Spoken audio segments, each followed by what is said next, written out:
इसको देखने एक लड़का आ रहा है।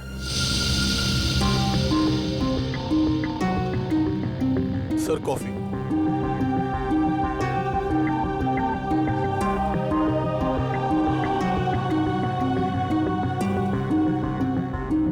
शादी के लिए। रियली?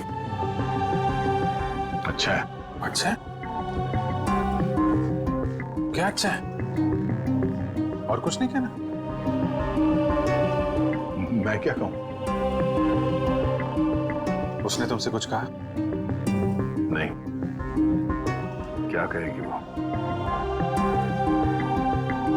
बताया भी नहीं मुझे।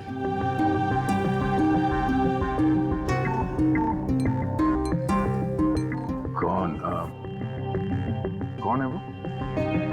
उसके पिताजी के दोस्त का बेटा है। आज शाम 4 बजे वो लोग आ रहे हैं उसके घर पे। अच्छा है। श्रेया के लिए अच्छा है। सच्चाई से भागने की कोशिश मत करो दया, बात करो उससे। मैं क्या बात करूं उससे? अरे अपने बारे में, उसके बारे में। नहीं, उसने मुझसे कुछ कहा नहीं। और किसी के साथ उसकी शादी होने वाली है, वो खुश है, मैं भी खुश हूं यार।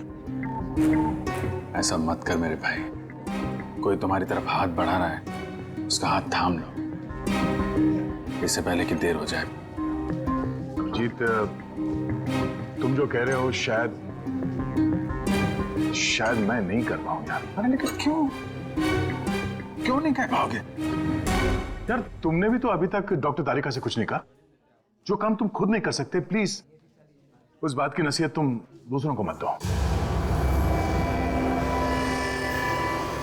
यार अभिजीत, सॉरी देखो, मैं ये नहीं कर सकता। खड़े हो जाओ। हाँ? मैं कहता हूँ चुपचाप खड़े हो जाओ। चलो मेरे साथ। कहाँ? अरे चलो तो। अरे यार चलो अभिजीत सुनो तो। चलो।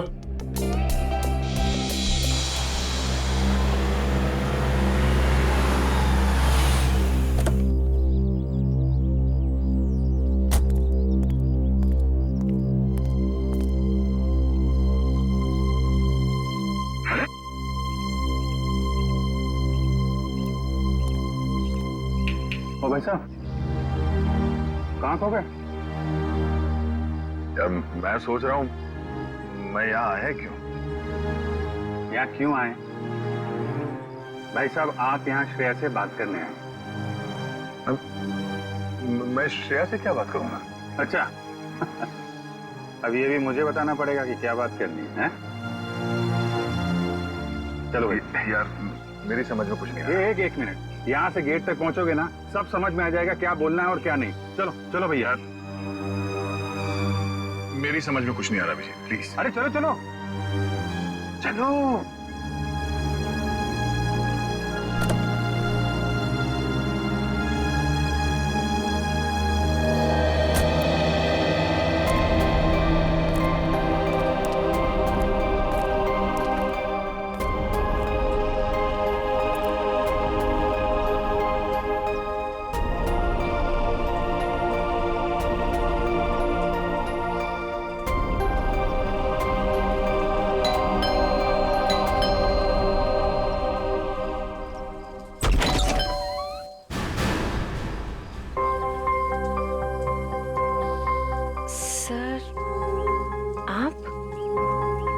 हाय श्रेया, कैसी हो तुम?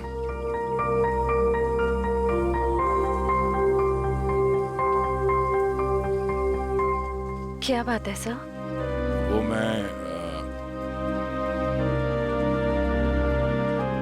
हम लोग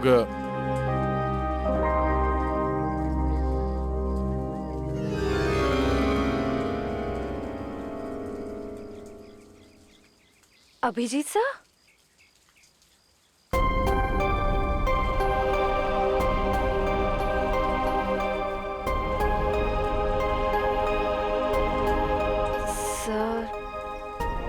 बोलिए ना, क्या बात है? नहीं, वो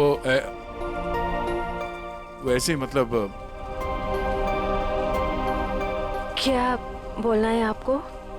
हाँ, हम लोग ऐसे मतलब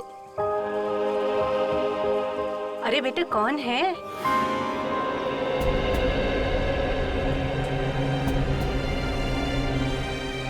अरे दया बेटा, बाहर क्यों खड़े हो? अंदर आओ।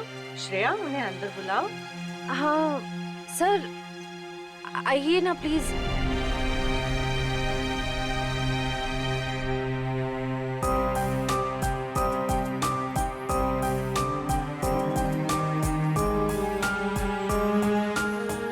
Sir please.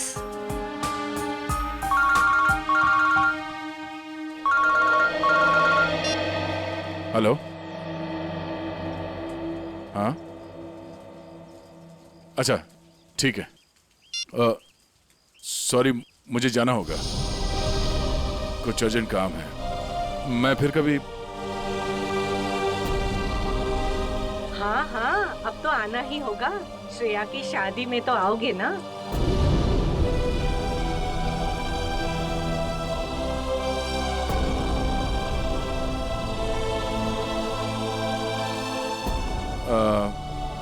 ठीक है, मैं फिर कभी आ जाऊंगा। Okay, bye.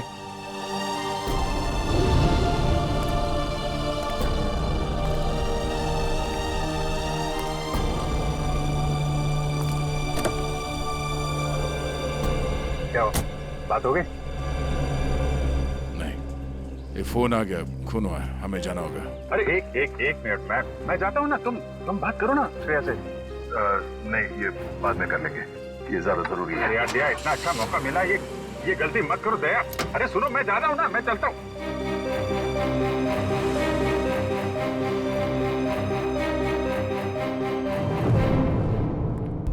लाश किधर है?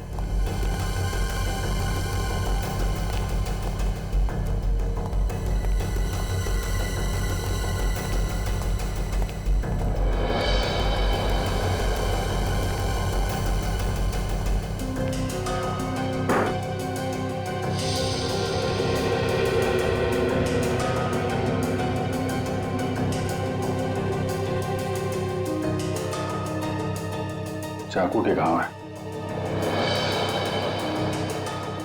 कई बार वार किया गया है। दोनों बॉडीज पर किसी और चोट का निशान नहीं है।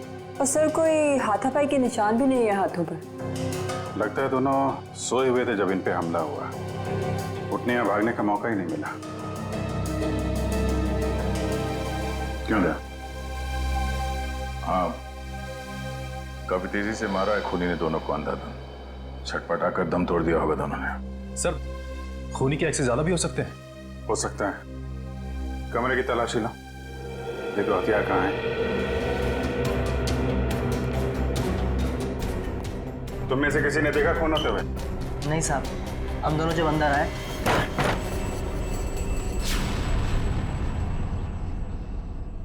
साहब, मेम साहब, साहब, मेम साहब।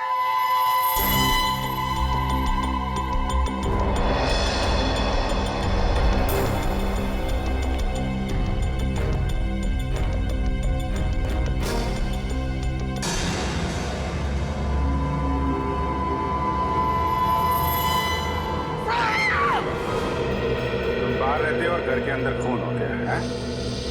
किसी को अंदर आते देखा? नहीं साहब, कोई नहीं आया। कोई जान पहचान वाला आदमी, अजनबी आदमी? साहब, जब भी कोई अंदर आता है तो मैं उसका नाम और फोन नंबर रजिस्टर में एंट्री कर लेता हूँ। सर, कोई चाकू या हथियार नहीं मिला। रुपए गहने भी सही सलामत है, कोई लूटपाट भी नहीं हुई। सर, किशोर नाम है मरने वाले का। घंटाघर में कपड़े की दुकान है और उसकी बीवी का नाम जया है। किशोर? कमरे से सारे फिंगरप्रिंट्स उठा लो, कोई ना कोई रास्ता जरूर है जहां से खूनी अंदर आया है।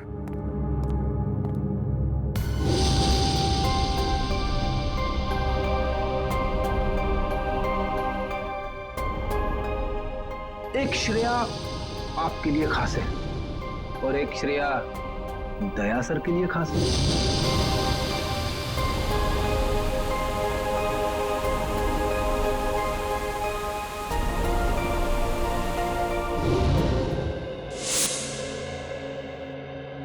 श्रेया, बेटा तुम कहाँ खो गई हो?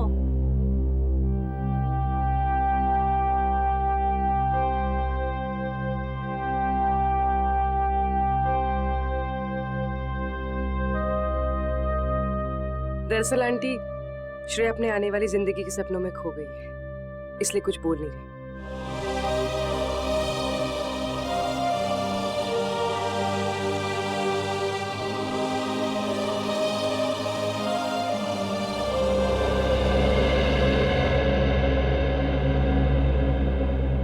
ये दे, ये तुम पे कितना अच्छा दिखेगा, है ना? ठीक है मम्मी। लाइए। अरे वाह, आज हमारी बिटिया कितनी अच्छी लग रही है ना? हाँ।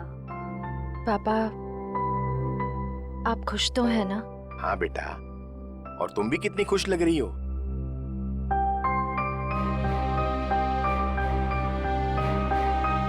देखो, हमारी तरफ से तो हाँ है, बस अब लड़का लड़की एक दूसरे को पसंद कर ले, बस। ऐसा आदमी घर के अंदर घुसा है जिससे घर वालों की पूरी जानकारी थी। हो सकता है इनकी जान पहचान वाला कोई हो जिसके पास घर की चाबी हो। आखिरी बार कब देखा तूने? साहब, कल रात को मैंने देखा था। मैं अपना काम खत्म करके चली गई थी। जब तुम यहाँ से गई तो घर में कौन कौन था? सिर्फ मेम साहब थे। साहब तब तक नहीं आए थे। क्या? साहब कब आए? साहब करीब 11 बजे आए थे साहब। अच्छा, तुम दोनों के अलावा घर में कोई था नहीं, बाहर से कोई आदमी अंदर आया नहीं, तो फिर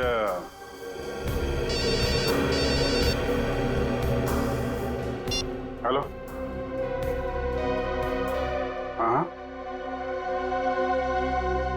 क्या? और 2 लोगों पे हमला?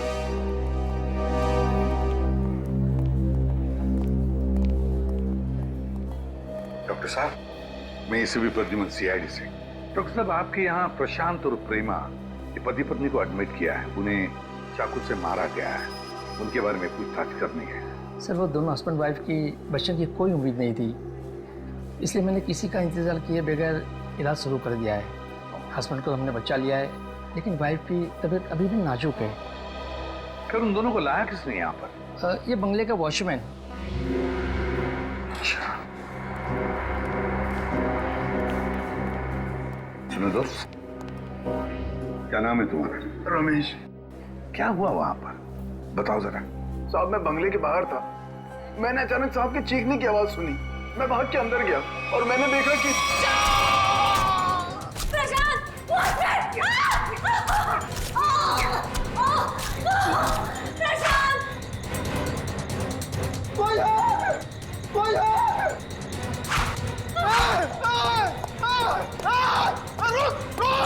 मैंने साहब उसका पीछा किया पर वो अंधेरे में गायब हो गया। अंधेरे में गायब हो गया?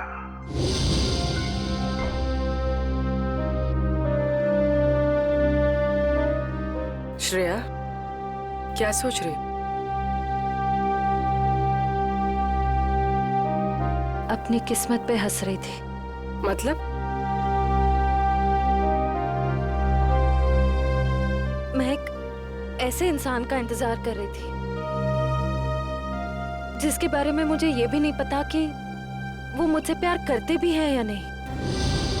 मगर श्रेया? मगर क्या पूर्वी? तुमने देखा ना वो कैसे चले गए। मैं समझती हूँ कि काम आ गया था, लेकिन अभिजीत सर थे ना, वो अभिजीत सर को भी तो भेज सकते थे ना। श्रेया, हो सकता है वो तुमसे बात करने आए हो। तो फिर कुछ कहा क्यों नहीं? कुछ तो कह सकते थे वो। 2 मिनट की बात थी, समथिंग।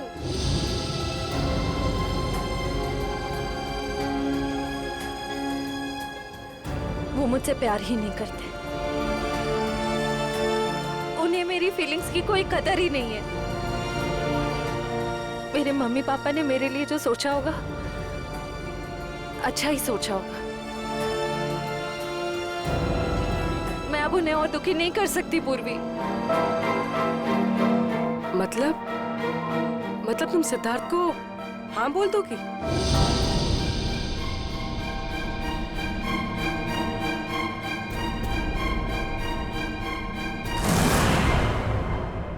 प्रशांत जी,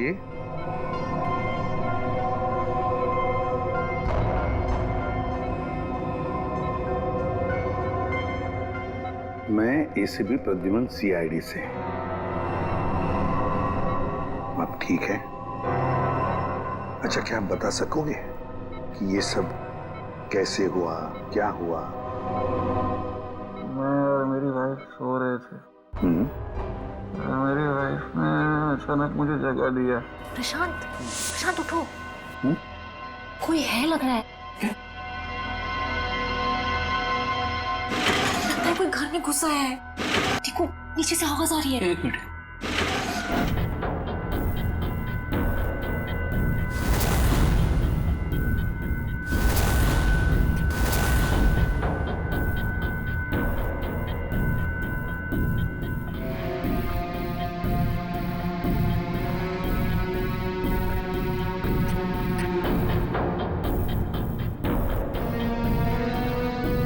प्रशांत, मुझे डर लग रहा है। प्रशांत, डरो मत, जरा बैठो, मैं हूं ना।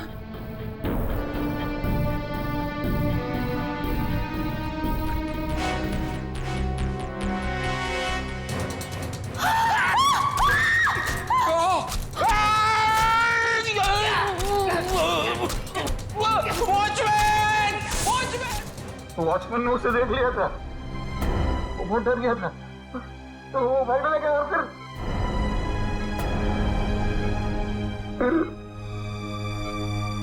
फिर कुछ याद नहीं आ रहा है। ठीक है, कोई बात नहीं, कोई बात नहीं। अच्छा, एक छोटा सा सवाल, आपने उस कोनी का चेहरा तो देखा होगा ना? नहीं, जल्दी जल्दी हो गया, कुछ दिखाई नहीं दिया। चलो ठीक है, आप आराम कीजिए और जल्दी ठीक हो जाइए। मैं आपसे वादा करता हूं कि हम उस खूनी को जरूर पकड़ लेंगे। मेरी वाइफ तो ठीक है ना? आप चिंता मत कीजिए। कविन,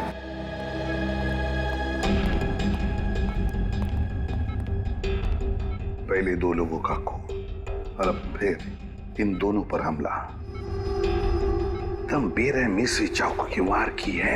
ऐसे लगता है हमला करने का तरीका एक ही है, खूनी भी एक ही होना चाहिए।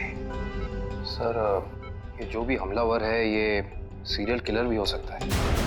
हाँ, हो सकता है।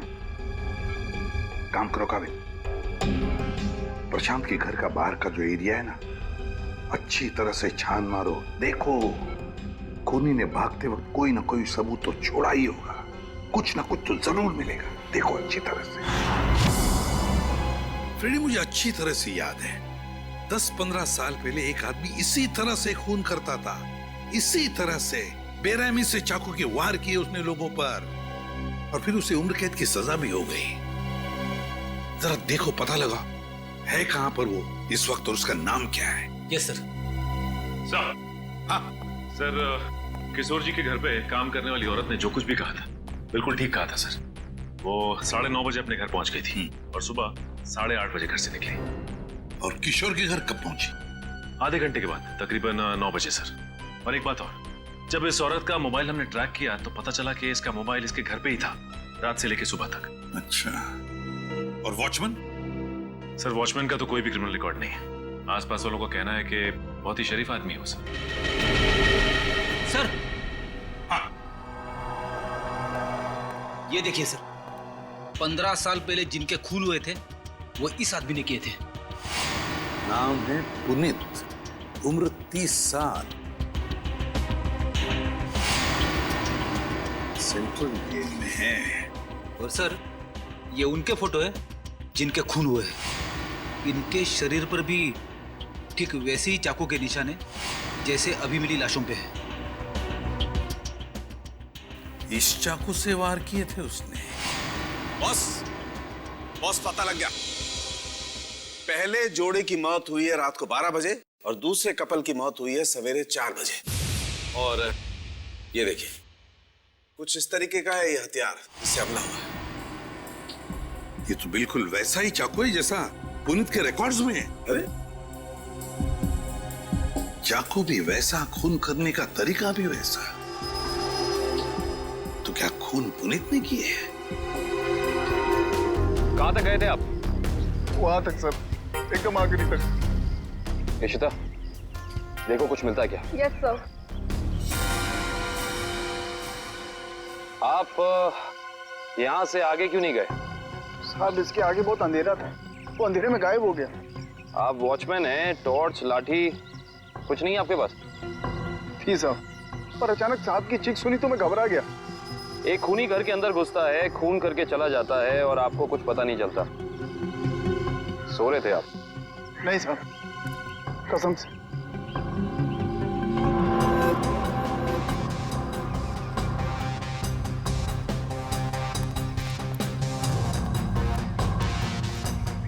सर। हाँ करण।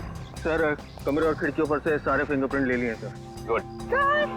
हाँ इशिता।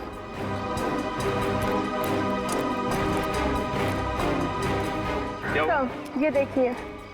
ओह।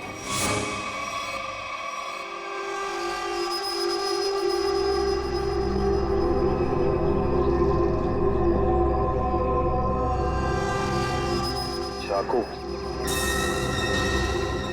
जनरल साहब, आपकी जेल में एक पुनीत नाम का सीरियल किलर है ना? बस इतनी सी बात। आप मुझे बात मुझे फोन पर बता देते तो आपको यहाँ पे आने की तकलीफ नहीं होती।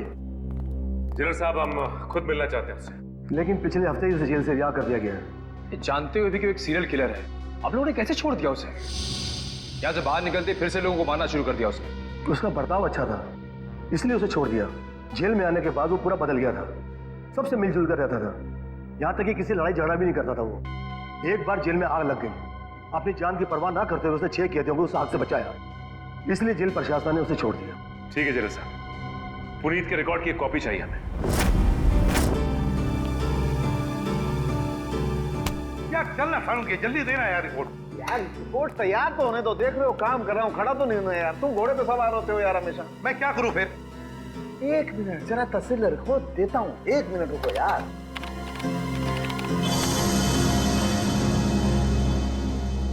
नहीं हो रहे, ये फिंगरप्रिंट्स मैच नहीं हो रहे। हाँ, हमारे डाटाबेस में जो उंगलियों के निशान हैं वो उन उंगलियों के निशान से मैच नहीं होते जो आप लोग लेके आए, जो झुलसी हुई। ये कैसे हो सकता है सालुंके साहब? सारे सबूत तो पुनीत की तरफ इशारा कर रहे हैं। लेकिन बॉस, मेरी रिपोर्ट भी गलत नहीं हो सकती। सर, हाँ सर, जेल से पुनीत के फिंगरप्रिंट्स मिले अभी के, और उसके अच्छे बर्ताव के लिए उसे रिहा कर दिया गया है। चेक कर दो। मगर सर अभी तो हमने पुनीत की फिंगरप्रिंट्स चेक किए थे, उसका रिजल्ट तो नेगेटिव था। 1 मिनट वैभव, ये लेटेस्ट फिंगरप्रिंट्स है ना पुनीत के, तो इन्हें चेक करने में कोई प्रॉब्लम है क्या? नहीं सर। फिर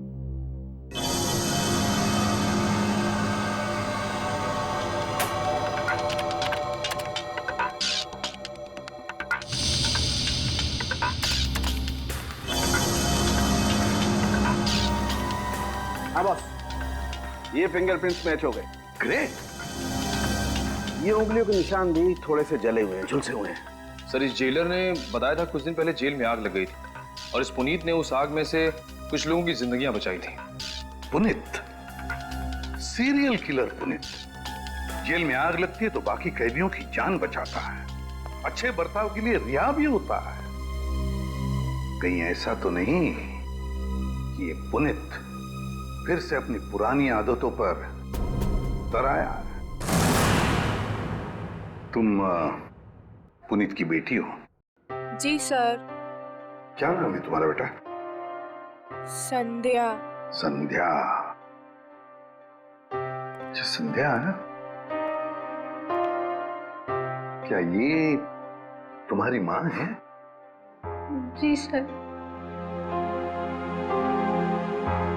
अच्छा एक बात बताओ बेटा, क्या तुम अकेली रहती हो या तुम्हारे साथ और भी कोई है इस घर में? मेरा छोटा भाई आशु। आशु बाहर आओ। जी दीदी। सीआईडी वाले आए हैं, पापा के बारे में पूछ रहे हैं। सर कुछ पता चला पापा के बारे में? आपके पापा आपको बता के नहीं गए कि वो कहाँ जा रहे हैं? जी सर, कल शाम को पापा को एक कॉल आया था नौकरी के लिए और पापा ने कहा मैं रात तक लौट आऊंगा, पर पापा अब तक आए नहीं और उनका फोन भी बंद आ रहा है। क्या नंबर है इनका? 125-230-82330। मेरे पापा ने कुछ नहीं किया सर। उन्होंने मेरी कसम खाई है, वो कभी कोई गलत काम नहीं करेंगे। मम्मी भी हमें छोड़कर चली गई है, उनके सिवा हमारे कोई नहीं है। मैंने पापा से कहा है कि हम सूखी रोटी खा लें, पर कोई कभी गलत काम मत करना प्लीज सर। मेरे पापा को कुछ मत करना, अब वो सुधर गए, वो कोई बुरे काम नहीं करते। अब तो दुनिया वाले भी हमें ताने देते, कहते हैं इसके पापा खूनी हैं। इनके घर रोज पुलिस आती है, हमसे कोई बात भी नहीं करता। अब तो रिश्तेदारों ने भी मुंह मोड़ लिया है, इसलिए मैंने आप लोग को अंदर बुला लिया ताकि किसी को पता ना चले कि हमारे घर पुलिस आई है। हमारा जीना बहुत मुश्किल हो जाता सर।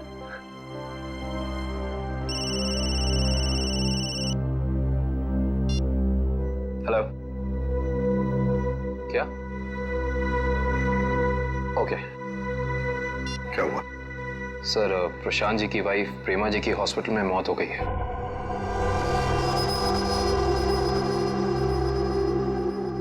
ठीक है, काम करो, पुनीत का फोटोग्राफ सारे पुलिस स्टेशन और चेकनाकों पर भेज दो। मुझे पुनीत चाहिए किसी भी हालत में। सब हाँ।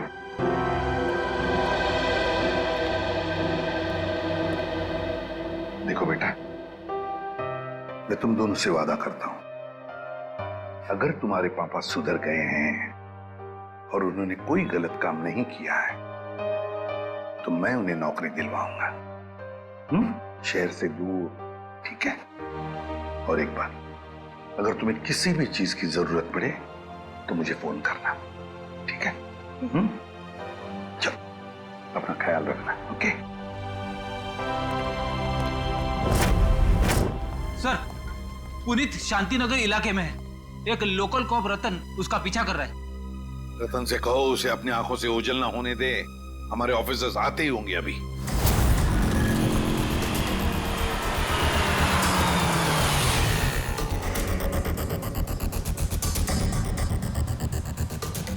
कहाँ है कबूतर? पीछे खड़ा है।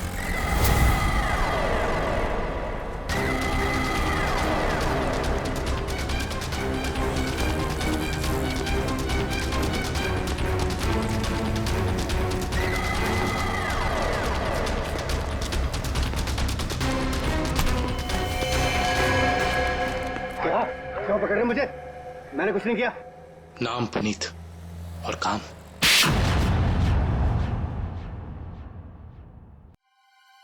मैं सच कह रहा हूं साहब, मैं कसम खा के कह रहा हूं, मैंने ये नहीं किया, मैंने कोई भी खून नहीं किया साहब। मैं सब बुरे काम छोड़ चुका हूं साहब। चुप! बंद करिए नाटक। मैं कैसे बताऊं आपको, जब मैंने किया ही नहीं है तो मैं कैसे कह दूं कि मैंने खून किया है? तो फिर तुम हमें देख के भागे क्यों? मैं बहुत डर गया था, मैं डर गया था कि आप लोग मेरी बात का यकीन नहीं करेंगे। उस दिन जब मैं अपने घर पे पहुंचा तो 4 लोगों पर हमला हुआ है। 4, बिल्कुल उसी तरह जैसे तुम पहले भी कर चुके हो, और उसमें से 3 की तो मौत भी हो गई है। और तो और प्रशांत जी के घर के पीछे से हमें चाकू बरामद हुआ, उस पर तुम्हारी उंगलियों के निशान है, और फिर उन 2 घरों से भी उंगलियों के निशान मिले जिसमें तुम्हारे ही उंगलियों के निशान हैं। मैं सब आपको बताऊं, कोई मुझे फंसाने की कोशिश कर रहा है। कौन फंसाएगा तुम्हें? हा? ये नाटक बंद करो, समझे? तुम्हारा मोबाइल ट्रैक किया था हमने, और वहीं पे ट्रैक हुआ जहां जहां पे खून हुआ था। मुझे नौकरी के लिए बुलाया था साहब। मुझे किसी ने फोन करके मुझे 11:30 बजे सानपाड़ा में बुलाया। मैं वहां गया, वहां मुझे कोई नहीं मिला। मैंने इंतजार भी किया। मैं सच कह रहा हूं साहब, मुझे दूसरा फोन आया, सेंटर पे बुलाया मुझे 3:30 बजे। कोई सिक्योरिटी गार्ड का जॉब था। मैं सच कह रहा हूं साहब, आप मेरा एक काम कीजिए, आप फोन चेक कर लीजिए मेरा।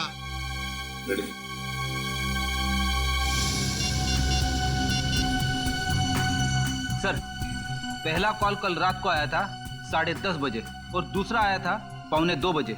दोनों अलग अलग नंबर से कॉल किए गए हैं, अलग अलग लैंडलाइन से। पुनीत, हम पता लगा ही लेंगे कि कहां से फोन आए थे और किसने किए थे वो फोन।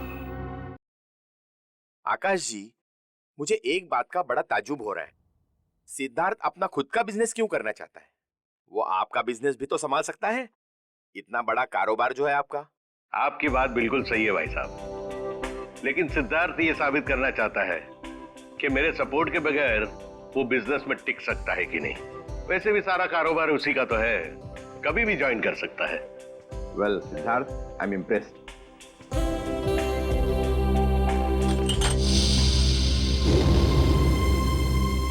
सॉरी,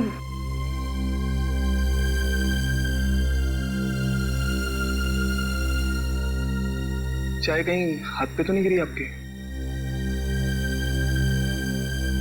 नहीं, it's okay।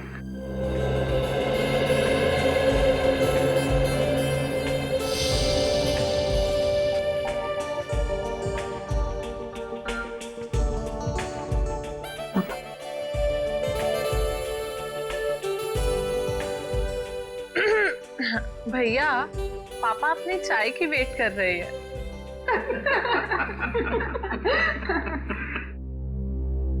वैसे बेटा, आप क्या करते हो संडे को, I mean, छुट्टी के दिन?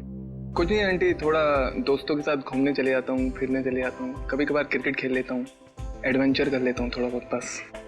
और श्रेया बेटी, आप संडे को क्या करती हो?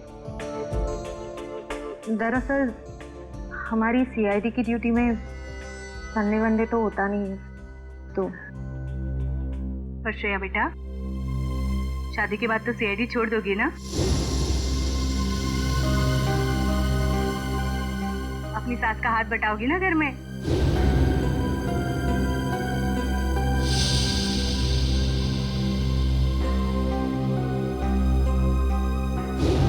मम्मी, अगर श्रेया को आफ्टर मैरिज जॉब करना पसंद है तो वो कर सकती हैं। मुझे कोई एतराज नहीं है अगर उन्हें पसंद है तो जॉब करना।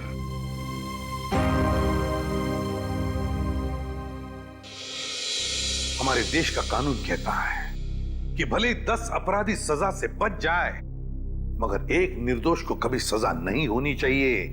निर्दोष को सजा नहीं होनी चाहिए। सर, पुनीत को जो 2 फोन आए थे वो रेलवे प्लेटफॉर्म के पीसीओ से किए गए थे, अलग अलग पीसीओ से। अच्छा, तो क्या वाकई कोई पुनीत को फंसाने की कोशिश कर रहा है? और अगर ऐसा है तो फिर वो वही आदमी कर सकता है जो पुनीत के आसपास का है। मैं ऐसे किसी भी आदमी को नहीं जानता सर। पुनीत कोई तो है जो जानता था कि तुम कब जेल से रिहा होने वाले हो, और वो ये भी जानता था कि तुम्हें नौकरी की सख्त जरूरत है। सर, ये बात मेरे और मेरे बच्चों के अलावा कोई नहीं जानता। पुनीत जी, जरा ठंडे दिमाग से सोचिए, शायद हम आपकी कुछ मदद कर सकें। सोचो पुनीत। एक लेखक मुझसे मिलने आता था। लेखक? जी सर। क्यों मिलने आता था? वो कह रहा था कि वो मेरे ऊपर किताब लिखना चाहता है। मतलब कि मैं कैसे लोगों को मारता था, मैं क्या सोचता था, वगैरह वगैरह। और वो ना अपना पेन मेरे हाथ में पकड़ा देता था और कहता था कि जैसे छुरा पकड़ते थे वैसे आप इस पेन को पकड़िए। और मैं उस पेन को पकड़ता था, फिर वो मुझसे कहता था कि जैसे छुरा मारते थे वैसे आप मारिए। तुम्हें मारता था वैसे फिर वो अपने मोबाइल पे मेरी फोटो लेता था। वो कोई 6 महीने पहले मुझसे मिलने आया, बाद में 8-10 दिन के बाद में वो गायब हो गया, फिर मुझे कभी नहीं मिला। है कौन ये लेखक? क्या नाम क्या है उसका? दिखता कैसे था? सर नाम तो याद नहीं आ रहा अभी, पर दाढ़ी थी सर उसके, बाल लंबे थे तो चोटी बांधता था और आंखें उसकी नीली थी। तकरीबन सर के जैसी हाइट थी। अच्छा, रेडी? नेट से पता लगा, देखो ऐसा कोई लेखक है क्या?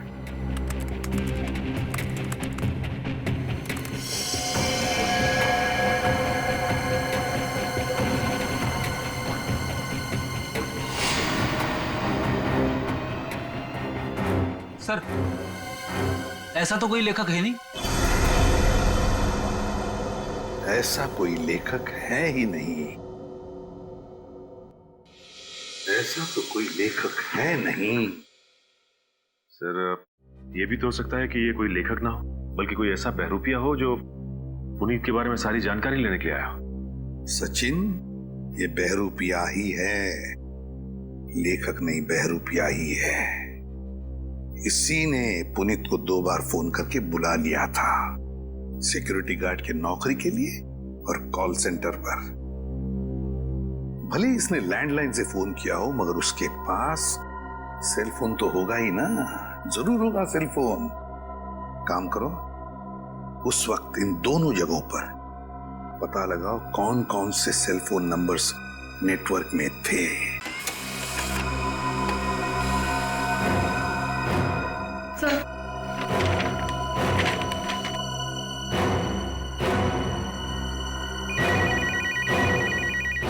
चलो।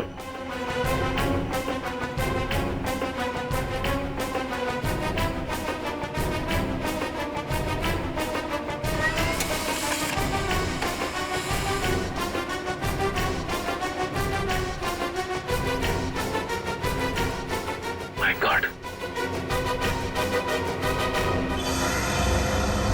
पता लग गया सर। इन दोनों जगहों पे पुनीत के नंबर के अलावा एक और नंबर है जो कॉमन है सर। 10:30 से लेके 12:30 के बीच ये नंबर सानपाड़ा में था, और 3:30 से 5:30 बजे सुबह ये नंबर सेंट्रल में था सर, जहां पे खून हुआ है। तो वे सचिन, पता लगाओ ये किसका मोबाइल नंबर है।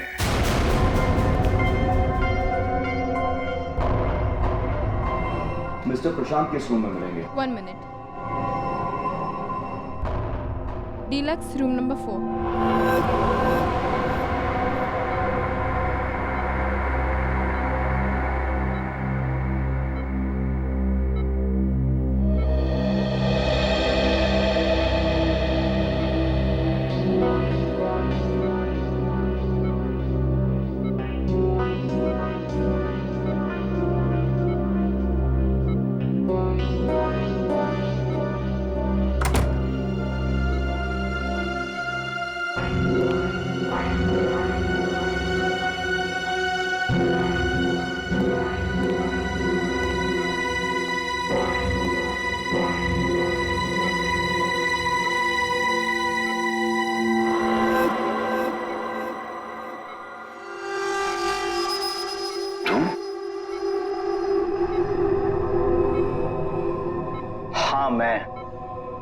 तुम्हें क्या लगा मैं तुम्हें ढूंढ नहीं पाऊंगा और तुम इतनी आसानी से बच जाओगे? ऐसी बात नहीं है, मेरी हालत तो देखो। हालत कुछ भी हो, मुझे मेरे पैसे चाहिए। कितना बड़ा रिस्क लिया है मैंने, कुछ भी हो सकता था। जान तो नहीं जाती ना। मैंने तो अपने आप पर हमला करवाया है, अपनी जान दांव पर लगाई है, अपनी बीवी को खून करवा दिया। इससे ज्यादा तो कोई रिस्क नहीं होता। वैसे भी हमारा काम अभी खत्म नहीं हुआ है। हमारा काम अभी बाकी है। हमें इसी तरह और 3-4 खून करने पड़ेंगे। ताकि उस आईडी को पता चले कि ये कोई सीरियल किलर का काम है।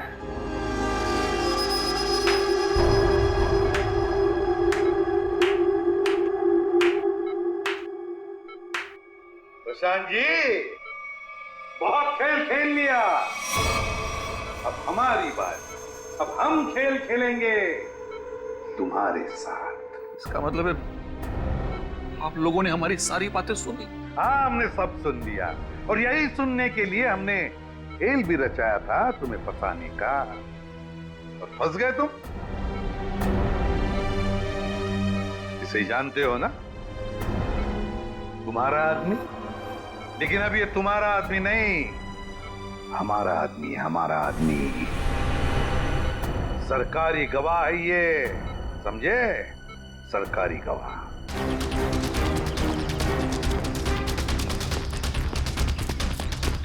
पकड़ो, सब पकड़ो।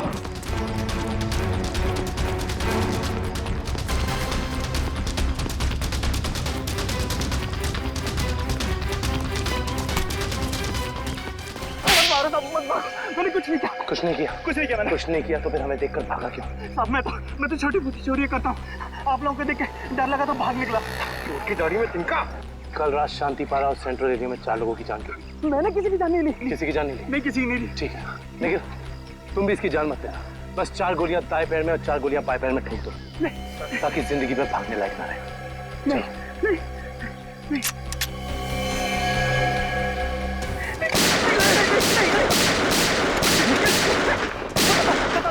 बता दो, मुझे ऐसा करने के लिए किसी ने पैसे दिए। मैंने पैसे लेके खून किया था।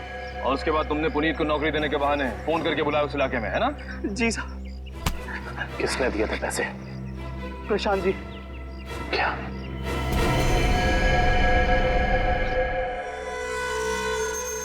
ना पड़ा धोखा। तुम्हें क्या लगा सिर्फ तुम ही धोखा दे सकते हो, हम नहीं? बताओ, क्यों किया तुमने ये सब? अपनी बीवी से बदला लेने के लिए। मैं कितना प्यार करता था उससे। क्या कुछ नहीं किया मैंने उसके लिए, और उसने मुझे धोखा दिया। किसी और के साथ भाग जाना चाहती थी वो। इसीलिए मैंने मेरी बीवी के खून का प्लान बनाया। पुनीत को फंसाने का प्लान बनाया, हैं? तुम्हें पता था कि वो जेल से बाहर आने वाला है।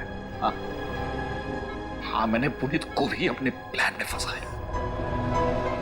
और इसीलिए एक लेखक बनकर तुम उससे मिलने गए, ये कह के कि तुम उस पर किताब लिखना चाहते हो, और इसी बहाने तुमने उसके फिंगरप्रिंट्स उठा लिए।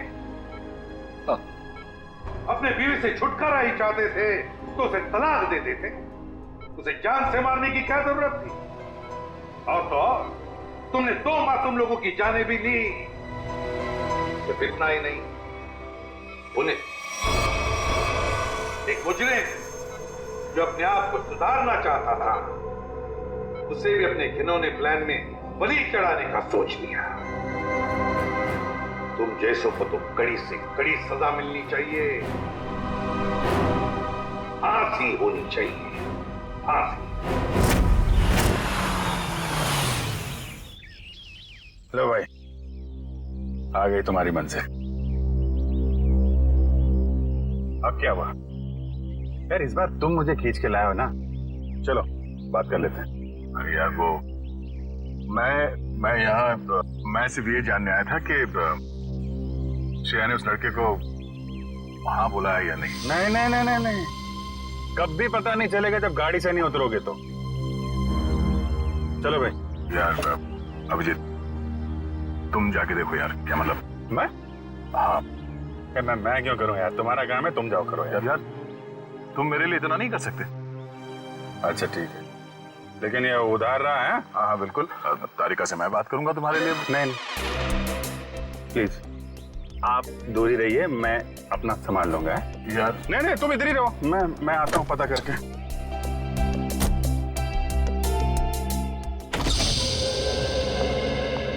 पूर्वी,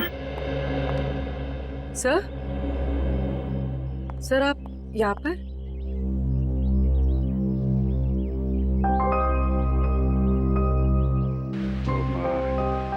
श्रेया कहाँ है? सर श्रेया अपने कमरे में। और फंक्शन कैसा रहा? सर फंक्शन ठीक था सर। सर सिद्धार्थ अच्छा लड़का है सर।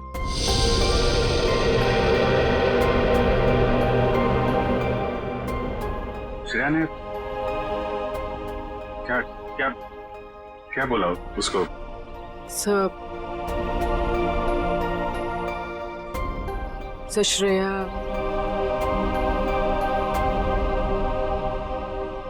श्रेया ने हाँ कह दी।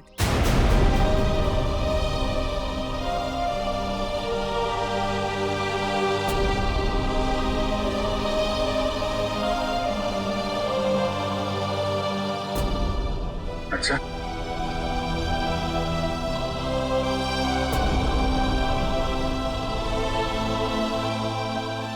ओ ठीक, एक मिनट।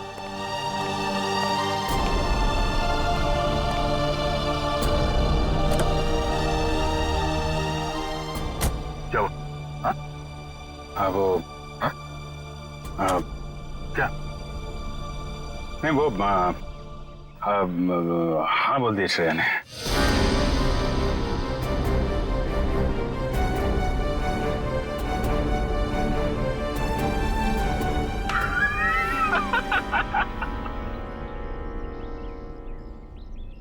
अरे यार, क्या लड़का आया नहीं, तबीयत खराब हो गई उसकी।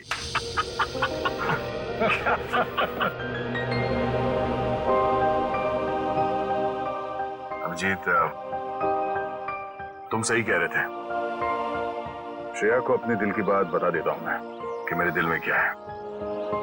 मैं उसको बता दूंगा कि उसके लिए मेरे दिल में क्या है।